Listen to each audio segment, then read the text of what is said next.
I woke up today on an unfamiliar beach, with nothing but the clothes on my back.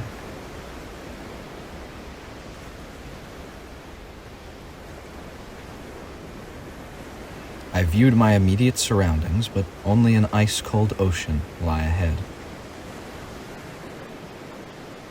There was something peacefully familiar about the waves crashing against the empty shore.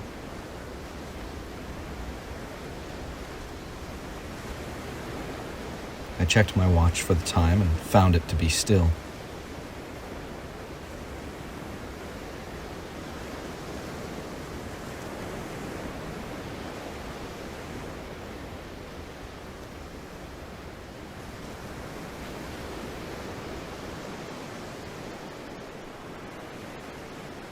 Despite my disorientation, I spied an old man sitting further up the beach.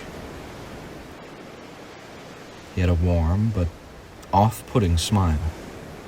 I knew him to be Death.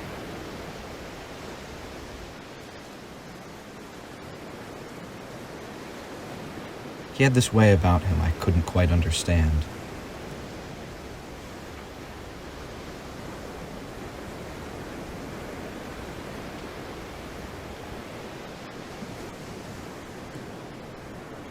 But I approached as there seemed to be no other option.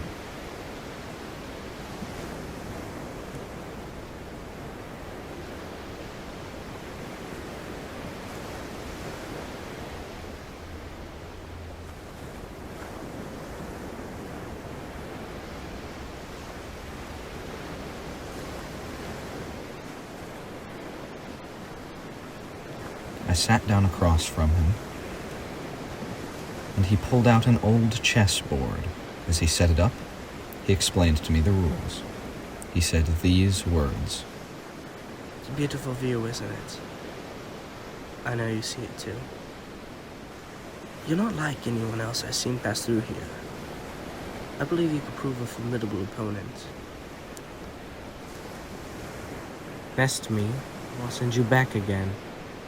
To beat Death at his own game is no easy task. But perhaps he was right. Perhaps I could be different than the others who passed through Death's doors.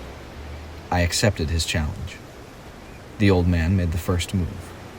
He slid his pawn to d4, opening up his queen. Perhaps it was the move of a beginner, or maybe it was a ploy I couldn't see. I countered with my knight to f6. He moved his queen to d3. I moved my pawn to d5. Time seemed to slip away as we played. Had we been there for mere minutes, hours, days? Time was not the same here.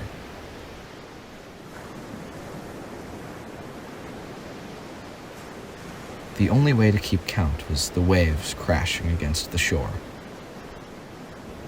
But what use was time to me in a game I was designed to lose? Death had nowhere better to be, it seemed. I asked him why he did what he did, and he answered simply. That's the way it's always been. I wanted more than that, to get a glimpse further into the psyche of a being beyond my wildest dreams.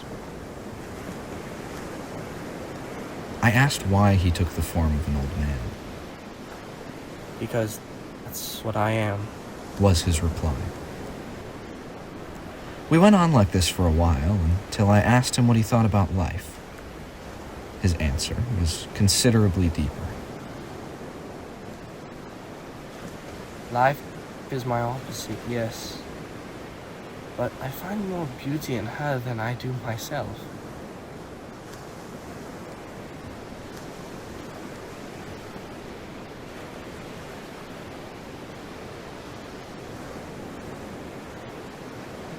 Despite my nature, I try to be like her.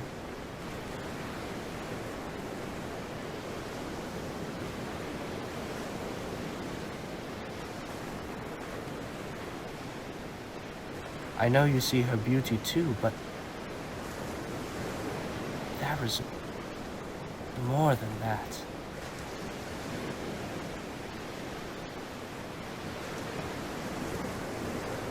On the outside, life is so cold and unforgiving. But it's when you get deeper and see the smaller things most miss that there is warmth and comfort in her as well.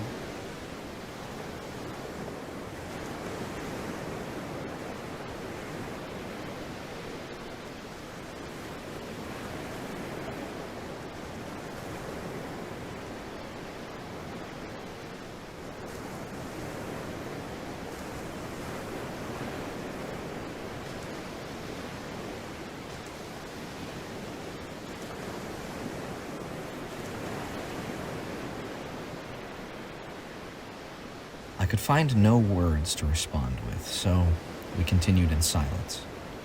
The game progressed, and I seemed to have the upper hand.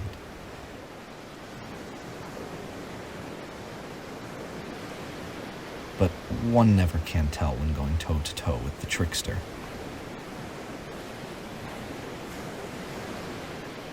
Although he seemed tense as we pressed on, as though he had never played before, or maybe as though he had never lost.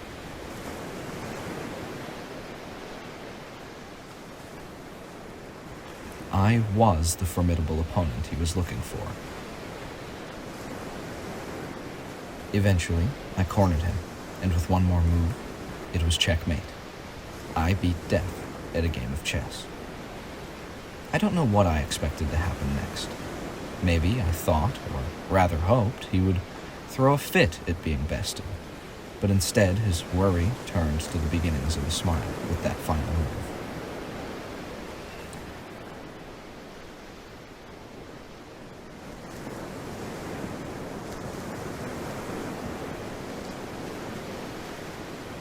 He calmly stood up and shook my hand.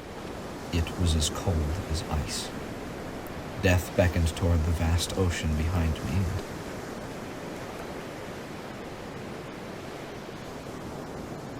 said only that my prize lay within the waters. I knew he kept his word, and that was the worst part of all.